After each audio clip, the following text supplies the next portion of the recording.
Guys, आपने तो वो सुना ही होगा कि बिना डायलॉग के स्टोरी टेलिंग काफी चुनौतीपूर्ण होती है। और ऐसा अब आप रियल में देखेंगे भी, क्योंकि खासकर आजकल के दौर में जहां 90 सेकंड्स की रील का ट्रेंड है और हमारा अटेंशन स्पैन कम होता जा रहा है। हालांकि ऐसे समय में साइलेंट फिल्म किसी भी कसौटी से कम साबित नहीं होती। कुछ अरसा पहले फिल्मकारों ने क्रेजी और उफ ये स्यापा के जरिए मूक फिल्में बनाने का चैलेंज लिया था, मगर दर्शकों ने उसे खास तवज्जो नहीं दी। लेकिन निर्देशक किशोर पांडुरंग बेलकर की गांधी टॉक्स इस बार एक ऐसा अनोखा सिनेमाई अनुभव जरूर दे जाती है जो खामोशी के जरिए ईमानदारी, उम्मीद और इंसानियत की बात करती है। तो ये दोस्तों, मैं बात कर रही हूँ यहाँ पे गांधी टॉक्स की। हाँ जी दोस्तों, गांधी टॉक्स की कहानी सबसे हटकर है, जो कहीं ना कहीं आपको हैरान करके रख देगी, क्योंकि ये ज्यादा बोलती नहीं, सीधे एक्शन करती है। हाँ जी दोस्तों, ये कहानी है चौल में रहने वाले महादेव यानी विजय सेतुपति की, जो बीमार माँ, गरीबी और बेरोजगारी के बीच पिस रहा है। बीए पास होने के बावजूद जब वह नौकरी की तलाश में बीएमसी पहुंचता है तो उसे समझ आता है कि बिना रिश्वत यहाँ कुछ संभव नहीं। रोटी, कपड़ा और मकान की जद्दोजहद से भरी उसकी जिंदगी में थोड़ी राहत है। सामने वाले घर में रहने वाली गायत्री यानी कि अदिति राव हैदरी का साथ, लेकिन उनके प्यार के रास्ते में भी सबसे बड़ा रोड़ा यानी कि महादेव की बेरोजगारी ही है, जो उसके प्यार का सबसे बड़ा कांटा बनती है। तो वहीं दूसरी ओर एक समांतर दुनिया है अमीर उद्योगपति बोसमैन यानी कि अरविंद स्वामी की, जिसने प्लेन क्रैश में अपना परिवार खो दिया और अब कारोबार में भी बर्बादी झेल रहा है। तो वहीं किस्मत बिल्कुल अलग इन दो लोगों को आमने सामने ला खड़ी करती है। टूट चुका महादेव बॉसमैन को देखकर एक खतरनाक फैसला करने की सोचता है, जो उसकी सारी समस्याएं खत्म कर सकता था, लेकिन ये कोई कंफर्मेशन नहीं थी। लेकिन वह नहीं जानता था कि बॉसमैन भी अपनी जिंदगी की बाजी पलटने के लिए एक बड़ा दांव चलने वाला है, जो कि शायद उसके प्यार का रोड़ा खत्म कर देगा।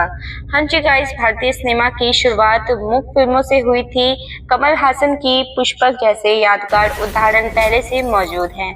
ऐसे में डायरेक्टर किशोर पांडुरंग बेलकर के फिल्म गांधी टॉक्स दिलचस्पी लिए हुए है और फिल्म की शुरुआत अपने अनोखे अंदाज में होती है, जहां मुंबई की चौल पर फिल्माया गया दृश्य माहौल को सेट कर देता है। शुरू में बिना डायलॉग की फिल्म देखना थोड़ा अटपटा जरूर लगता है, मगर जल्दी निर्देशक पर्दे के सामने बैठे दर्शकों को अपनी खामोशी की दुनिया का हिस्सा बना लेते हैं और उनसे कनेक्ट हो जाते हैं।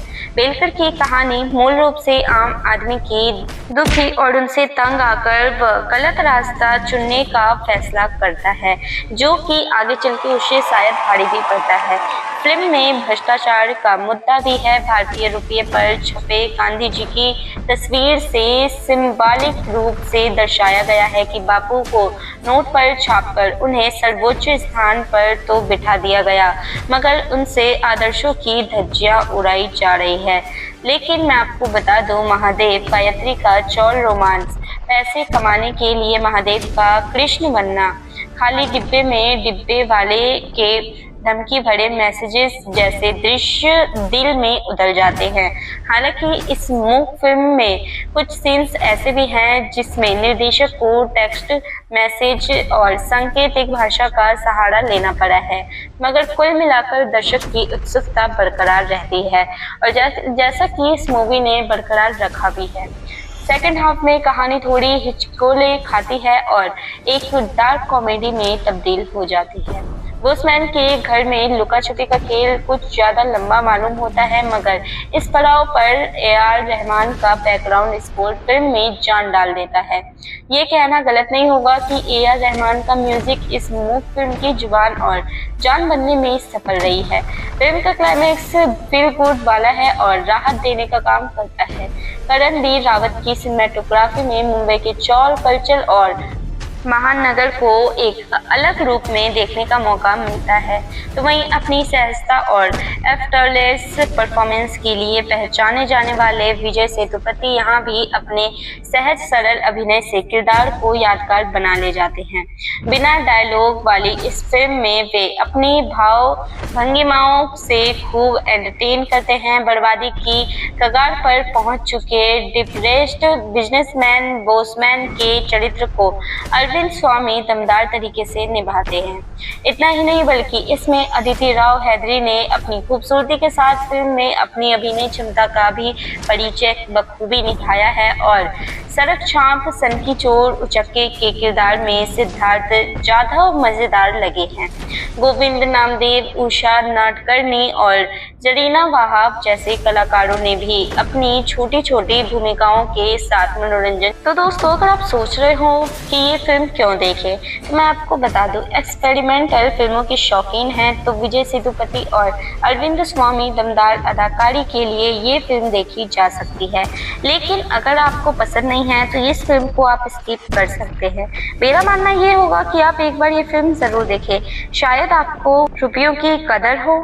तो वहीं सिनेमा घरों में जहां एक और भरदम शोर और खून खराबा वाली हिंसक फिल्मों का दौर चल रहा है, वहीं विजय सेतुपति, अरविंद स्वामी, अदिति राव हैदरी और सिद्धार्थ जाधव एक साइलेंट फिल्म यानी कि गांधी टॉक्स लेकर आ रहे हैं। जी हाँ, शनिवार को इसका दिलचस्प टीजर आया है और साथ ही रिलीज डेट का भी ऐलान किया गया है।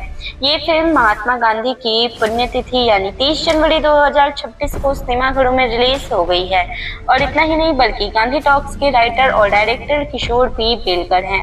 फिल्म में ऑस्कर अवार्ड जीत चुके AR रहमान का संगीत है और ये 2023 में गोवा में हुए international film festival of India में दिखाई जाने वाली पहली साइलेंट फिल्म थी। मेकर्स ने जो टीजर रिलीज किया है वह बिन बोले बहुत कुछ कह जाता है और यही शायद इस फिल्म की ताकत है। दोस्तों, मैं आपको बता दूं कि 1 मिनट 17 सेकंड के इस टीजर में हमें चारों कलाकार विजय सेतुपति, अरविंद स्वामी, अदिति राव हैदरी और सिद्धार्थ जाधव के किरदार की झलक देखने को मिलती है, जिसे हम बोले तो सुपर किरदार किया है इन सभी ने। विजय सेतुपति का किरदार जहां हंसिया पकड़े हुए दिखाया गया है, वहीं अदिति का किरदार पीले सूट में बालकनी से झांकती दिख रही है, जैसे वो किसी चोर उचक्के को देख रही हो या फिर और कुछ। आप कुछ भी समझ सकते हो। लेकिन दोस्तों, सबसे बड़ी बात यह है कि खामोशी रहकर भी गहरी बात छोड़ गई ये फिल्म। साइलेंट फिल्म होने के कारण फिल्म में संगीत और हाव भाव से ही पूरी कहानी कही जानी है, लिहाजा टीजर भी अपने मूक अंदाज में गहरी बात कर जाता है। टीजर की शुरुआत में स्क्रीन पर लिखा गया है, उनकी खामोशी ने एक साम्राज्य को हिला दिया। उनकी पुण्यतिथि पर ये साइलेंट फिल्म हमें बापू के विचारों की याद दिलाती है और खामोशी से। हाँ जी दोस्तों, टीजर शेयर करते हुए मेकर्स ने कैप्शन में लिखा है, उन्होंने खामोशी में प्यार किया, उन्होंने खामोशी में पाप किए, उन्होंने खामोशी में दुख सहा। ये फिल्म उसी खामोशी की बात करती है, एक खामोश वादा, एक जोरदार आगमन, साल का सबसे दिलचस्प सिनेमाई अनुभव। गांधी टॉक्स 30 जनवरी से सिनेमा घरों में। तो वहीं गांधी टॉक्स एक साइलेंट ब्लैक कॉमेडी फिल्म है। ये फिल्म किरदारों की पैसों की जरूरत और उसके आसपास के लोगों पर पड़ने वाले इसके असर को दिखाती है। कहानी में महादेव है जो एक युवा बेरोजगार ग्रेजुएट है। गांधी यानी रुपये कमाने के लिए वह किसी भी तरह से नौकरी पाने के लिए बेताब है। उसकी राहें एक बिजनेसमैन यानी अरविंद स्वामी और एक छोटे मोटे चोर यानी कि सिद्धार्थ जाधव से टकराती है और तभी से शुरू होती है कहानी का क्लाइमैक्स, जो कि काफी अच्छा है। तो वही दोस्तों, विजय सेतुपति ने फिल्म के लिए कही थी ये बात। गांधी टॉक्स भारतीय रुपये पर गांधी की तस्वीर और महात्मा गांधी के आदर्शों के बीच के विरोधाभास को सामने लाती है। विजय सेतुपति ने IFFI 2023 में फिल्म के बारे में बात करते हुए कहा था, न्याय सच्चाई से अलग होता है। ये फिल्म विरोधाभास को दिखाती है। डायलॉग होने या नहीं होने से कोई फर्क नहीं पड़ता। ये ऐसा आर्ट फॉर्म है जहां आप खामोशी से भी गंभीर बात कर सकते हैं। किसी भी कलाकार के लिए अलग मौका है। मुझे उम्मीद है कि हमें आशीर्वाद मिलेगा और फिल्म दर्शकों को प्रभावित करेगी। लेकिन दोस्तों, इसके बारे में आपकी क्या राय है? अपनी राय कमेंट करना बिल्कुल ना भूलें। और साथ ही हमें इतना तो पता है कि इस फिल्म में डायलॉग बिल्कुल भी नहीं है, लेकिन साइलेंस बहुत कुछ बोल जाती है। करना बहुत कुछ है लेकिन चुपचाप, और वो भी साइलेंट मोड में, जो कि बहुत बड़ी बात है। बहुत ही चुनौतीपूर्ण काम है और काफी साहसी का काम है, जो कि इसमें हमें जिस किरदारों ने दिखाया है वो वाकई में कमाल के एक्टर्स हैं और उनकी जितनी तारीफें की जाए उतनी कम है। लेकिन इस फिल्म से हमें बहुत कुछ सीखने को भी मिलती है। हमें बहुत कुछ ये फिल्म सिखाती है और कहीं ना कहीं हमें चुपचाप खुद से कनेक्ट करती है, जो कि एक फिल्म के लिए बहुत ही बड़ी बात है। लेकिन दोस्तों, ये फिल्म फिलहाल 30 जनवरी को सिनेमाघरों में रिलीज हो चुकी है। अगर आपने अभी तक ये फिल्म नहीं देखा है तो जल्दी से आप इस फिल्म को देखें और मुझे कमेंट में बताएं कि आपको ये फिल्म की स्टोरी कैसी लगी।